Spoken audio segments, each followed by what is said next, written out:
left-wing Kingz. Listen, think, act, repeat. The First Amendment guarantees freedom of speech. That includes the right to say hateful stuff. We all know that. But there's some exceptions to the rule, like hate speech that is likely to incite imminent lawless action is not protected by the First Amendment. Yeah. So in recent years, there's been a growing debate about that. Like, hey, you can't stop us from being hateful and saying hateful stuff. First Amendment protects us from that. So I know Walana feels kind of strongly about this, so wanted to kind of get your stance on all of this. All right, so let me first start reading the First Amendment. What is it? So it says, Congress shall make no law respecting an establishment of religion or prohibiting the free exercise thereof or abridging the freedom of speech or of the press or the right of the people peaceably to assemble and to petition the government for of grievances. So basically, no fear. So just like what you said, for hate speech typically involves discriminatory, derogatory, inflammatory language or actions targeted at specific people or communities. So you just cannot target people and just say crazy stuff and like you're going to kill them on there. So there's been quite a few cases dealing with hate speech. But what I found out through my research is that it seems like it's more happening in other countries like Europe. Like they have stronger hate speech laws, way, way stronger than we do, which is interesting. So just some notable court cases. We have RAV versus City of St. Paul. That happened in 1992. Case involved a teenager who they burned a cross in front of a lawn of an African-American family. Can't do that. And the reason, because based on prohibiting displays that arouse anger and resentment based on race, color, creed, religion, or gender. Other one was Skokie, Illinois versus the Nazi March. This one was interesting. It was actually on my birthday year, 1977, but they were allowed to march in a town that was predominantly had Holocaust survivors. So that was upheld. Now that one in 1977 had so much backlash, I guess, from the court ruling that more cases like this came out. Because they're like, okay, so you got Nazis marching through a town full of Holocaust survivors, and you don't think that excited some type of emotion. Yeah. The other one's laws in European countries, in Germany. If you say something about a Holocaust denial or you're denying the fact that a Holocaust occurred, that is a criminal offense. And they serve time for that. Now just imagine we just said slavery didn't exist and slavery was okay and all those kind of things. Think if we had a law like that. They do say that. Right. But think if we had a law like that, they'd be in jail. Yeah. Other one. They said it was a trade school, DeVry University. Right. They'd be in jail. It's a criminal offense. My family didn't get their certificate, nigga. So we didn't benefit off of that at all, nigga. No, sir. And Canadians, shout out to my Canadians in hate speech. They have laws that heavily prosecute for promoting hatred or discrimination based on characteristics such as race or religion. So they have a very severe laws. Most of the time they go to jail for hate speech, and everything's considered hate speech over there. You better be nice and kind when you go to Canada. Now, our USA cases, what was interesting is they're fairly, to me, recent. So we got Virginia versus Black. That was in 2003. Cross again. They're burning crosses. Still burning crosses in 2003. 2003. Man. And that's a form of intimidation. You still burning crosses and shit. Still burning. Snyder versus Phelps, that was 2011. That was the extreme anti-gay protests.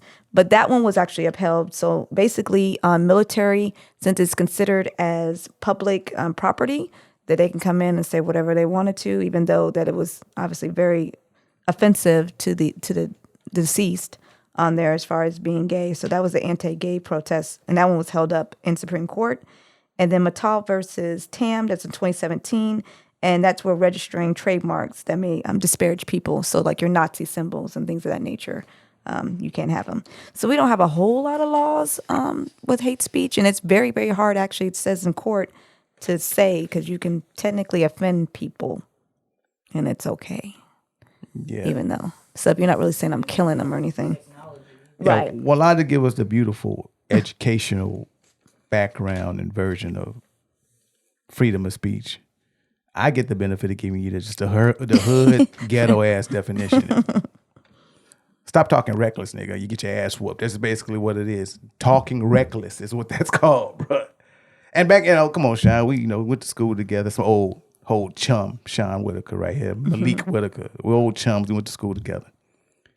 And in John Jay, you just couldn't talk reckless. Or somebody's gonna slap the shit out of you. Big West, somebody was there to slap the shit out of you. Leroy Griffin, nigga, you know what I'm saying? Like, don't talk reckless or you get your ass whooped. Well, guess what, white nationalist? The United States government is Leroy Griffin. They can slap the shit out of you. You know what I'm saying? Like, and I don't get it. Like, you can't talk about shooting the president. He coming to your city. They got whole organizations called the Secret Service that protect the president. They gonna look into you, bruh. Right. And they carry big guns and they got a lot of big dudes and they wear nice Armani suits. They gonna come get you. You know what I'm saying? Mm-hmm. So it don't even make no sense. And when people try to say, well, that's freedom of speech. Well, everybody got freedom of damn speech. You know, say what you want to.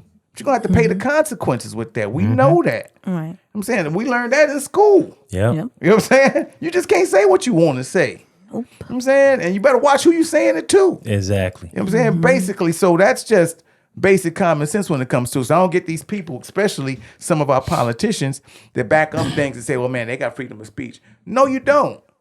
If you tell people to go march out to the Capitol and fight like hell, and I'm going to be there with you, you know what I'm saying?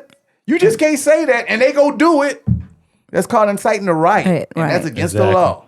Like, oops, I didn't mean to. Imminent danger, like I said. You can't do imminent that. action. No. You can't do that. And we learned that, and like I said, we learned that coming up in school. Yeah. You know what I'm saying?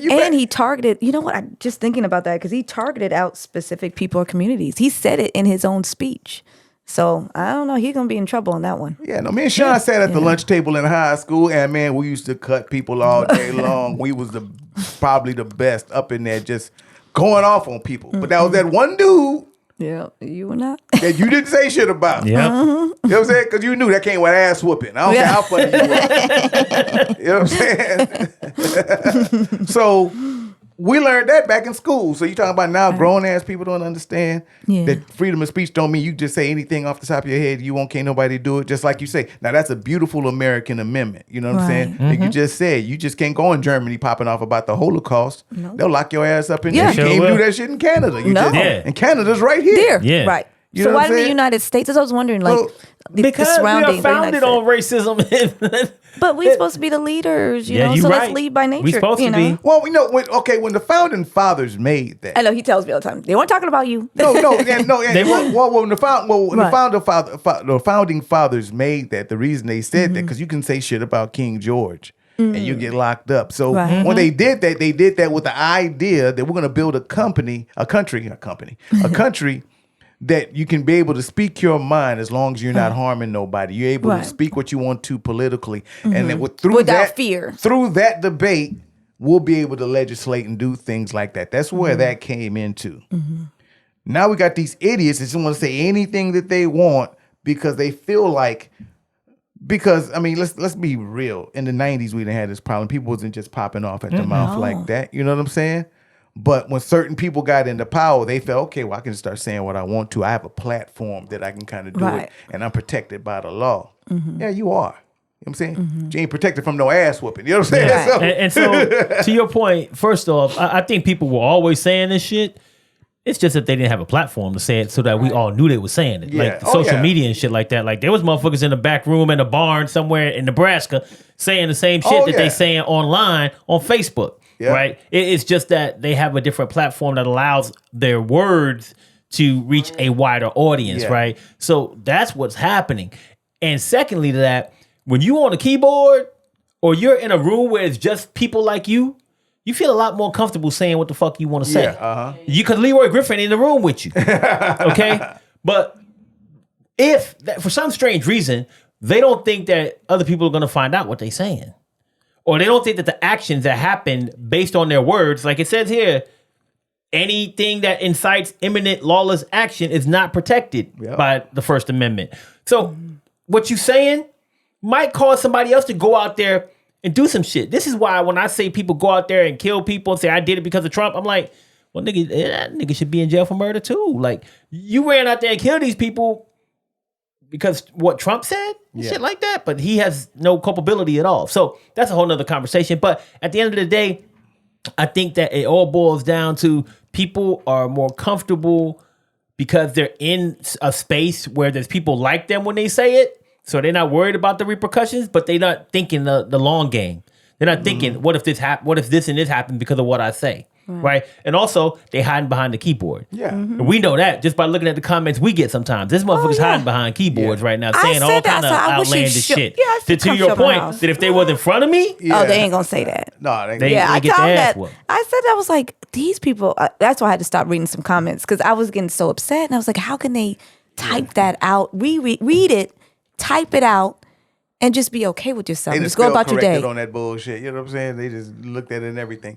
But there's a lot of bravery about being anonymous on social Right. media. That's what he said. A whole bunch Yeah. of brave, tough dudes. Keyboard gangsters out there. and also the other thing about it, I'm like, Disrespectful. you got all of this shit, but you don't make no videos. Nah. Like we making a video talking about something that we care about. First Amendment and hate speech. Because we care about it. We think it's a message that people need to hear what we have to say. But you got all these keyboard warriors. They want to go out there and troll and say all kind of crazy shit. Nigga, if you feel so strongly, why don't you make a video with your perspective about how you hate America and Right. how you hate these certain black people. Right. And put that out there so people at your job can see how you really feel about shit. But they won't do that. Oh, no. Like you said, Oh, they're afraid. They doing it on Anonymous. some dark anonymity. web, crazy stuff. Right. It's all about that anonymity. They're afraid. They won't go out there. They won't make a video and say what they have to say because they know it's not right.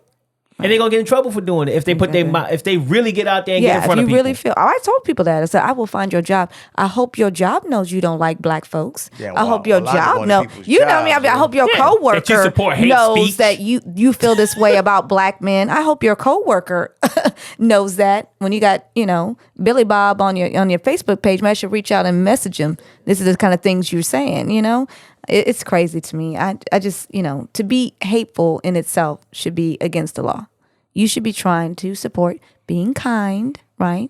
That's Since what we all Canada believe say. religious- Yes, and they're nice. If you've met some of the Canadians, they're very nice people. Yeah. I'm just saying, we need to be emulating those kind of things. Positivity, being kind, being good.